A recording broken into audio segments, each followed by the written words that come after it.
This video is brought to you by Babbel. Learn a new language through real-life conversations.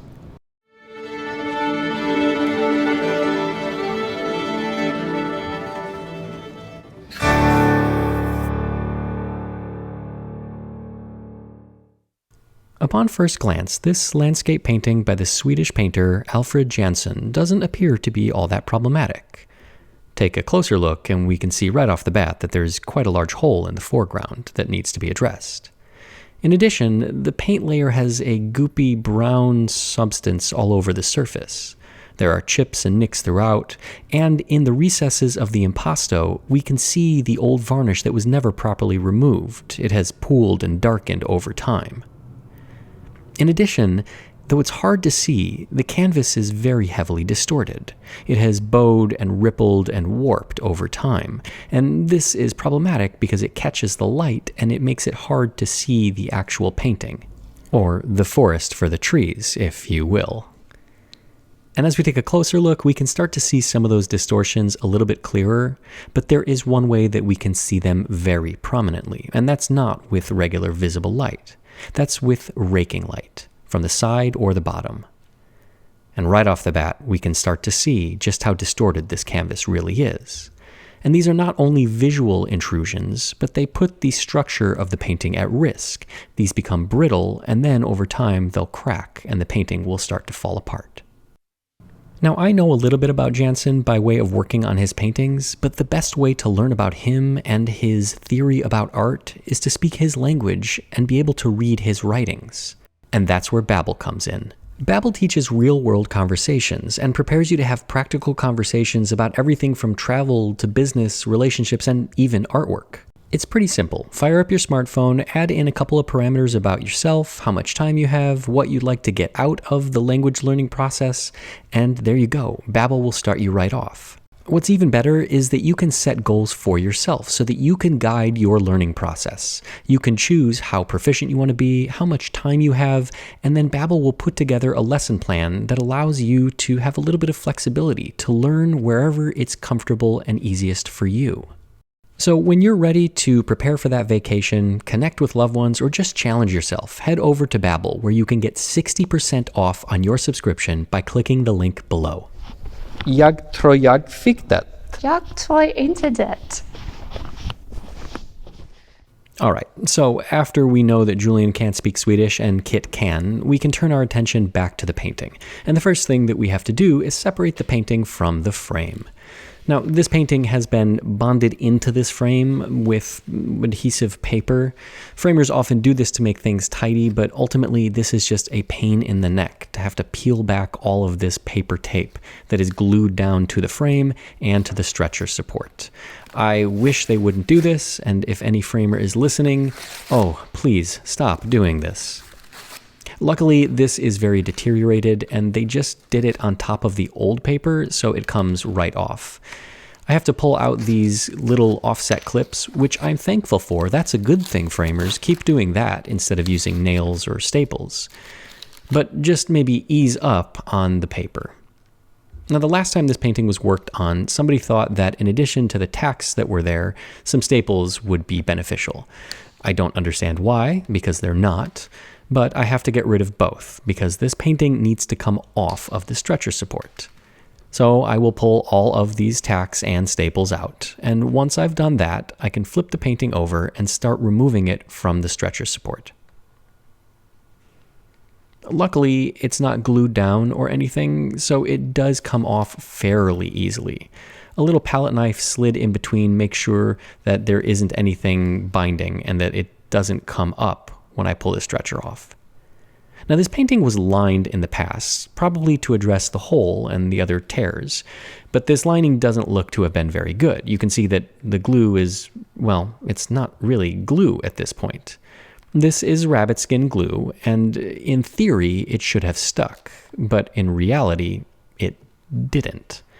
This is not really a lining at all. I mean, it just kind of lifts right off, which is great for me, until I see that it is covered with mold. The lining and the painting are moldy. And this is one of the failures of rabbit skin glue. Because it is hygroscopic, it will absorb ambient moisture. And so in a very humid environment, the glue itself can become contaminated. It can start to rot and it can start to mold. And then you have a painting that not only has a failed lining, but it's covered in mold. Now, I'm going to have to address that, but the first thing I need to do is start to address these very heavy distortions that we saw earlier in the raking light. Now, normally I would put the painting directly on the hot table to get rid of some of these distortions, but these are very heavy, and this canvas is very brittle, and so I don't want to run the risk that the vacuum pump cracks any of this canvas. So what I'm going to do is rehydrate this canvas, in a sense. I'm going to bring it into my little greenhouse where I have a humidifier. I'm going to lay it down on some wire racks to allow adequate airflow on top and bottom.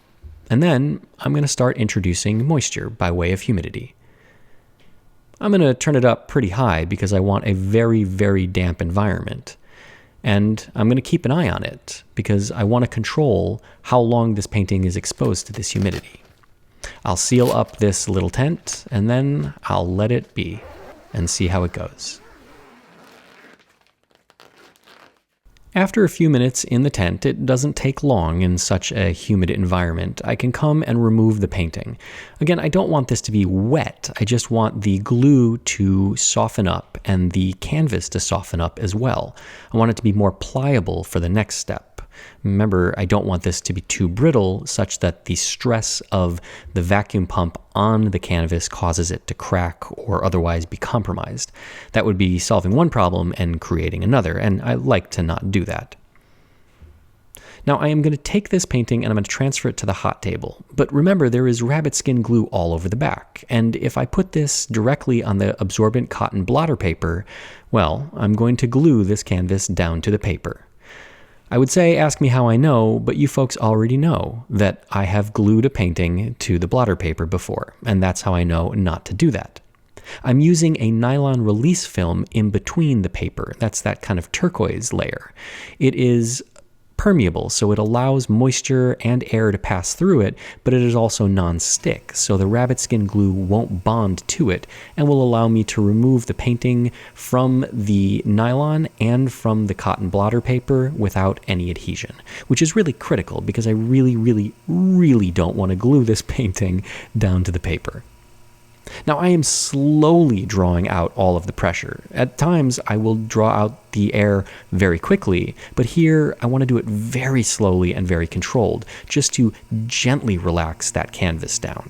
Sometimes it's imperative to do this really quickly so that there's no distortions, but here, slow is the name of the game, and having a vacuum table that allows me to control that is really critical. Now, a minute ago I mentioned that the painting was covered in mold, and there are two ways of killing mold, either with chemicals or with heat. And because I don't want to saturate this painting with moldicide, I'm going to be using heat. I raise the temperature of the table up to a degree that will kill any active spores, and then I let the painting sit. I turn the heat off, I let it cool, and then I remove it from this envelope. And you can see all of that rabbit skin glue sticking to that nylon release film. That's fine. I can clean this release film or throw it away. But what didn't happen was the painting getting bonded to that blotter paper. That was the goal. And so now, with all of the mold spores killed, I can transfer the painting over to another table, cover it with felt because there is a lot of impasto on this painting, and then bring down some weights on it and let it slowly acclimatize to the studio over the period of a couple of days. After the painting has acclimatized to the studio's humidity over the course of a few days, I'll transfer it back to the front room and I'll flip it over in between two acid-free sheets of foam core. When I handle paintings and transfer them, I keep them on acid-free foam core whenever possible. And now I can start to think about removing that glue. All of that rabbit skin glue needs to come off because A, it's no longer needed, and B, we just learned that it is a problematic material. And I'm going to be removing it by swelling it using a gelled water. Instead of pouring water all over the back, I'm mixing water with a synthetic clay that, when combined, creates a paste or a jelly. And then when that jelly, that water gel, is painted on the back of the canvas, because the rabbit skin glue is hygroscopic and will absorb moisture, All of that moisture causes the rabbit skin glue to swell and become soft. And then I can take a scalpel, in this case one that I've had and used before, so the blade is quite dull. I don't want a really, really sharp scalpel. I'm not looking to cut or slice anything. I just want the shape of the scalpel and kind of the wedge so that I can remove this glue. And you can see, just going back and forth, it allows me to scrape up that glue without damaging the canvas. Even in fast motion, it takes a long time. And generally, I don't do it with a larger tool because the canvas is still a varied surface. There are areas where it dips, there's texture to it, sometimes there are little slubs or knots in the canvas, and using a large tool might compromise the precision that I want to have when I'm scraping. I also generally don't scrape all a painting in one fell swoop because it is tiring, both emotionally, mentally, and physically. Your hand and shoulder and arm do get tired. I'll usually split it up over the period of a couple of days, but in this case, because I am documenting it, I wanted to show the entire process in one fell swoop. With all of that rabbit skin glue removed, I can start to address some of the structural issues on this painting.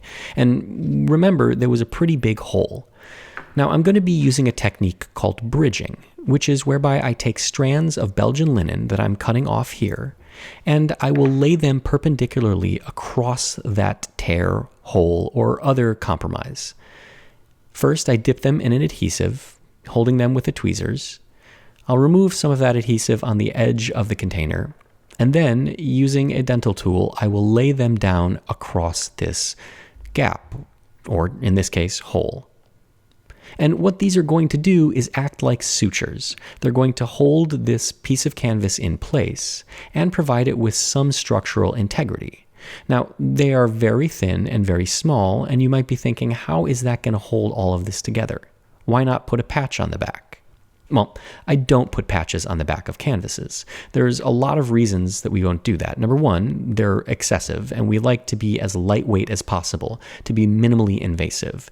Number two, they can telegraph to the front of the painting. Much like when your jeans were patched by your mother or father, they looked good until they went through the wash a couple of times, and then you could see the patch on the front. That's because as the jeans go through the wash, they expand and contract with the swelling of the material when they get wet. Canvas does the same thing in humidity changes, but the one area that can't expand and contract is the area that's covered by the patch, and so that becomes rigid and eventually telegraphs to the front. So the bridging technique is one that allows us to add structural support and fidelity to the canvas with a lightweight footprint. Once all of the strands are in place, a piece of siliconized release film and a piece of felt and a weight go on top, and then they sit for a couple of hours. I come back and I check them. Eventually, I will remove the silicone release film and just leave the felt to draw out any ambient moisture that's in that adhesive, and when I'm done, it looks really good. And that hole or tear is now stable, which allows me to start focusing on cleaning this painting.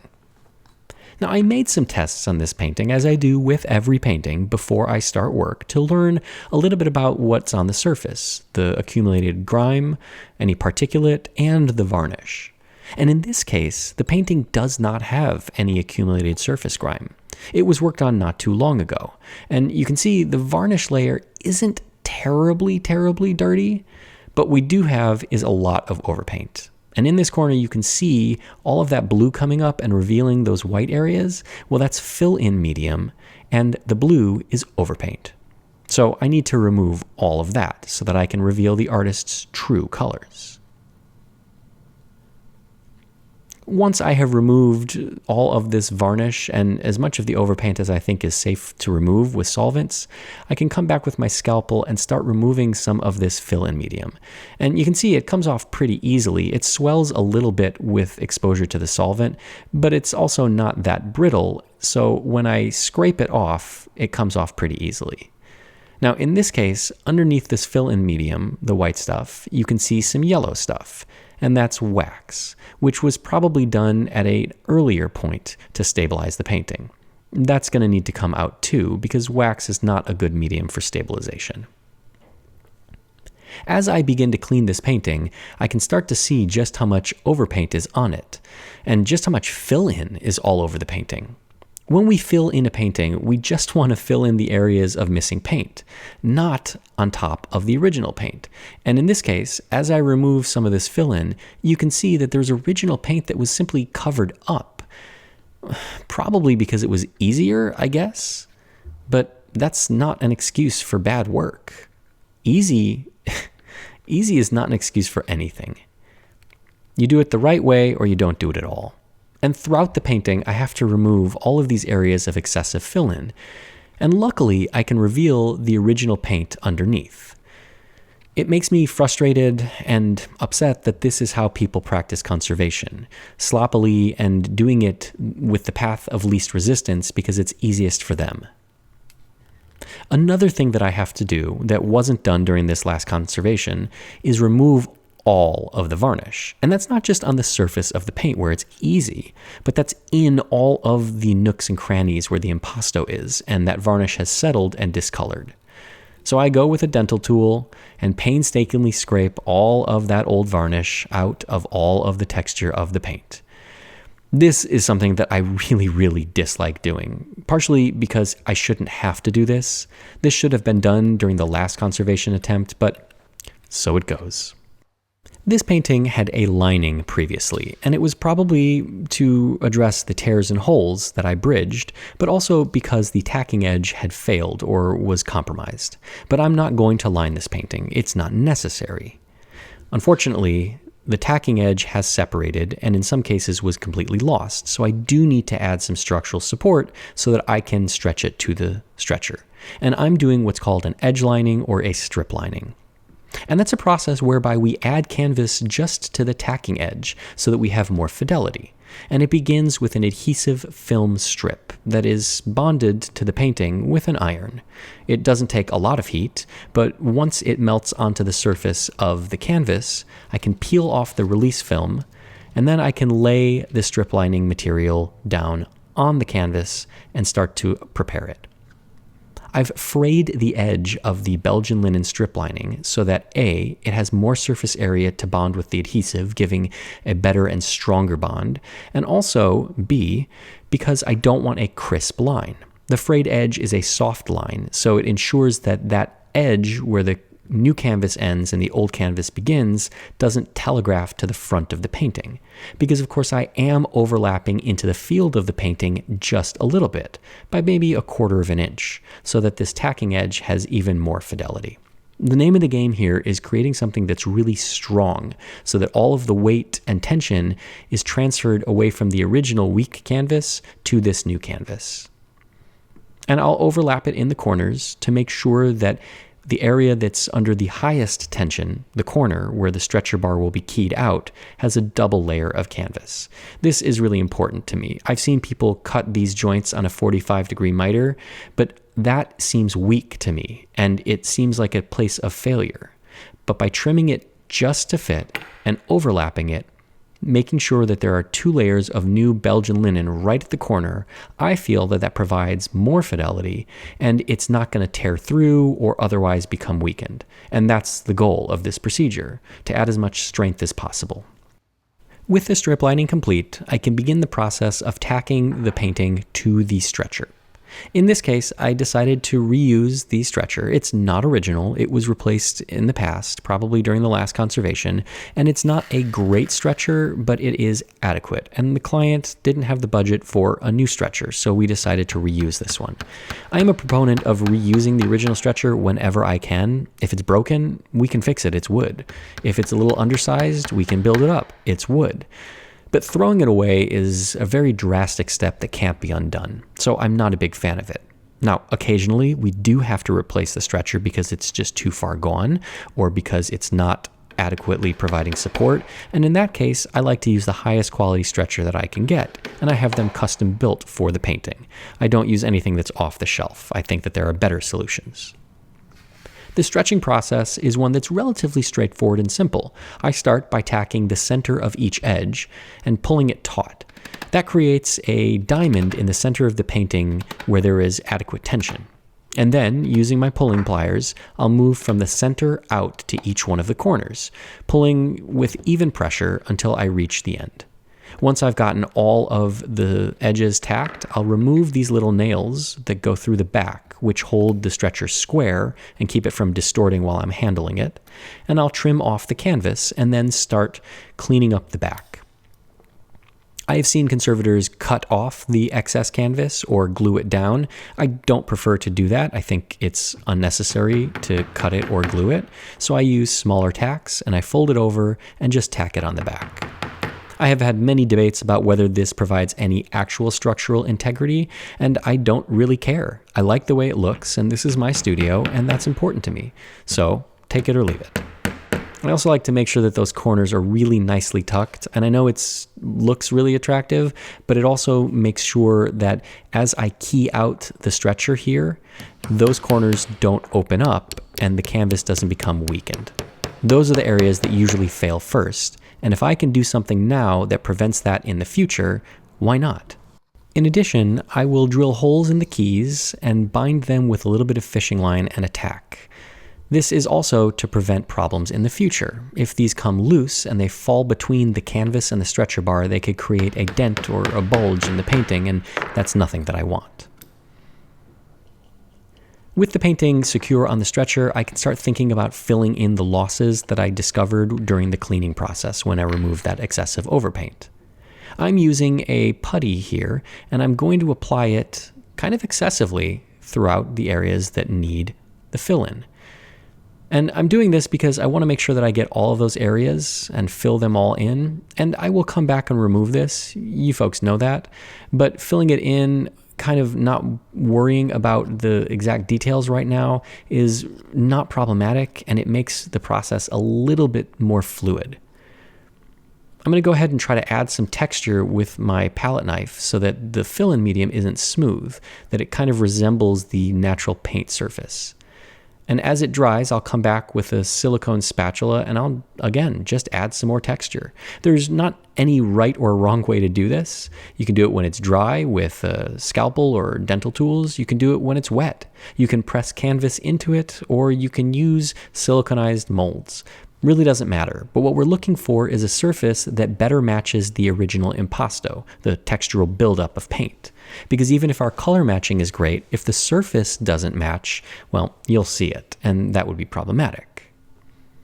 Once all of this fill-in medium has dried, I can come back with some little swabs and some water and alcohol mixture, and I can start to remove some of this excess fill-in. I want to remove all but what is absolutely necessary. I don't want to do what was done in the past. So I'll make multiple passes, removing a little bit at a time until I am confident that there is no fill-in on top of the surface of the painting.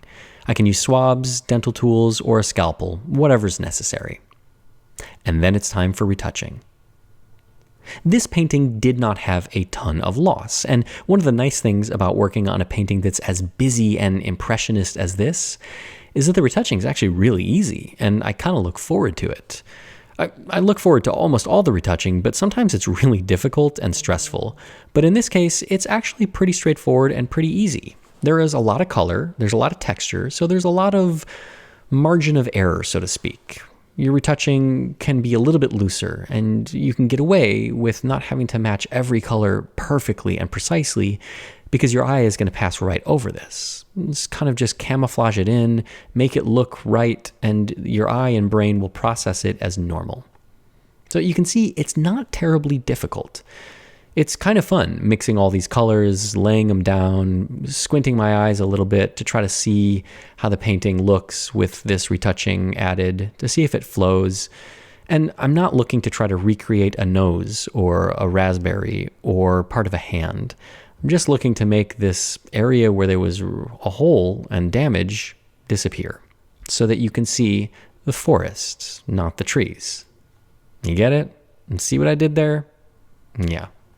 You guys are smart, I knew. Once all of the retouching is complete, I can move on to varnish. And in this case, I'm just going to brush the varnish on and put a nice thin layer.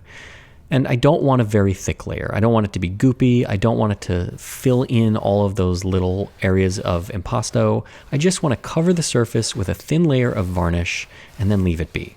And this is a synthetic resin layer of varnish. It's stabilized with an ultraviolet inhibitor, so it won't yellow in my lifetime, and it can be easily removed with a solvent that doesn't run risk of damage to the painting.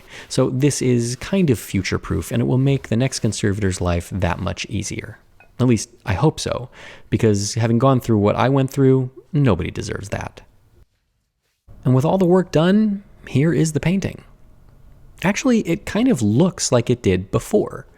There wasn't a radical amount of old grime to take off. There weren't massive tears and losses that needed to be stabilized and retouched. The painting was in relatively good condition. But it had a series of problems. Small ones, like the hole, and the tears, and the planar distortions, which all conspired to become distractions. We saw the hole instead of the foreground. In the bright blue sky, we saw the yellow and brown varnish stuck in the texture of the paint. And instead of looking at the beautiful trees running vertically, we saw the waves and the ripples that were horizontally. And all of those things conspired against our ability to see the painting. They become distractions that we focused on. But if we remove them, the tear, the old varnish, and here, the planar distortions, well, now the painting is free of distractions, free of problems that caught our attention, and we can finally start seeing the forest for the trees.